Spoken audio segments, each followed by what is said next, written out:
अस्सलामु अलैकुम वरहमतुल्लाहि वबरकातुहू। दुआ करता हूँ कि अल्लाह आपकी आंखों में कभी गम के आंसू न दे।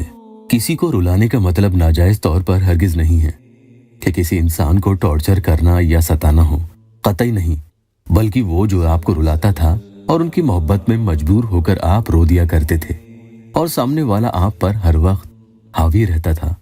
जब उसे आप पर गुस्सा आता, आपको वो बुरा भला सुना दिया करता था या शादी की बात पर आग बगुला हो जाया करता था, जैसे कोई जिन्नात उसमें आ जाते हों। तो इस अमल के जरिए उसके दिल में आपकी मोहब्बत की ऐसी कदर पैदा होगी इंशाअल्लाह कि फिर वो आपके जज्बातों को समझेगा, आपकी मुरव्वत करने लगेगा और फिर आपकी मोहब्बत में तड़प तड़प कर वो खुद रोने लगेगा। उसे एहसास होगा कि मोहब्बत का दर्द होता क्या है। आखिर आपको ईशा की नमाज के बाद ये अमल करना होगा। सामने वाले ने जो आपको दुख दिए हैं या जो आपकी परेशानी है कि वो लौट आए, उसका दिल आपके बगैर उचाट खाकर आपको ढूंढने लगे। इस तरह से दिल में आप सोचकर आप नियत कर लें। इस मकसद के लिए पहला अमल आपको बता रहा हूं। तन्हाई में बावजू होकर जिसके लिए अमल पढ़ रहे हैं, मोबाइल में उसकी तस्वीर को पास में खोल कर बैठे। स्क्रीन बंद हो जाए तो कोई मसला नहीं है।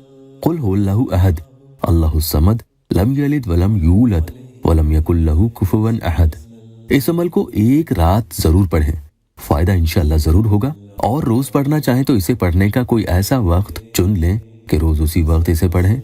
2-5 मिनट ऊपर नीचे हो जाए तो कोई बात नहीं है। जिन बहनों का अपने महबूब या शौहर से राब्ता खत्म हो चुका है, तो इस अमल के जरिए फिर से रिश्ते कायम होंगे।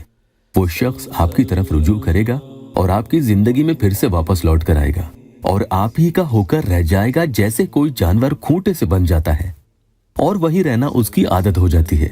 इसी तरह से इंसान को भी किसी इंसान के साथ रहने की जब आदत हो जाती है तो फिर कहीं और उसका दिल नहीं लगता। तजुर्बे में ये आया है कि कम से कम 3 दिन के पढ़ने से इसके बहुत ही ज्यादा फायदे तालिब को मिलते हैं। पूरी सूरह इखलास आपको 200 मर्तबा पढ़नी होगी। इजाजत के लिए गुजारिश है कि चैनल को सब्सक्राइब जरूर कर लें और सवाब हासिल करने के लिए वीडियो को दूसरों से शेयर भी करें। फिर मोबाइल में तस्वीर खोलकर उस पर एक दम आप कर दें, यानी एक फूंक आप मार दें। अब फिर से आगे अमल पढ़ना शुरू करेंगे, यानी अब आगे आपको सुभान अल्लाहि व बिहम्दिही ये भी 200 मर्तबा ही पढ़ने होंगे। और उसके बाद आप मोबाइल में उसकी तस्वीर को खोलकर एक दम कर दें, यानी एक फूंक आप मार दें। ये दूसरी फूंक आप उस तस्वीर पर मारेंगे, नापाकी में नहीं करें। शौहर के लिए कर रहे हैं तो सामने जाकर भी दम कर सकते हैं।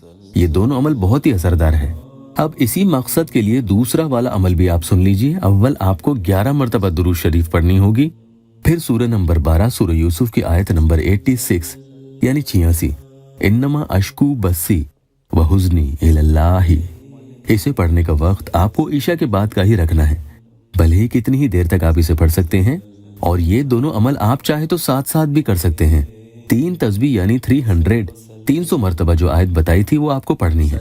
उसके बाद आपको हस्बुनल्लाहु व निअमल वकील जो नियत पहले बताई थी, उन्हीं ख्यालों को दिल में रखकर आपको 575 यानी 575 मर्तबा पढ़ना होगा। ये अमल एक रात का है, दूसरी रात भी करें तो इजाजत है। आखिर में फिर से 11 मर्तबा दुरूद शरीफ पढ़ लें और फिर गिड़गिड़ा कर अल्लाह ताला से खूब रो रो कर दुआ मांगे। अल्लाह के हुक्म से उसी वक्त आपका ये मसला हल हो जाएगा।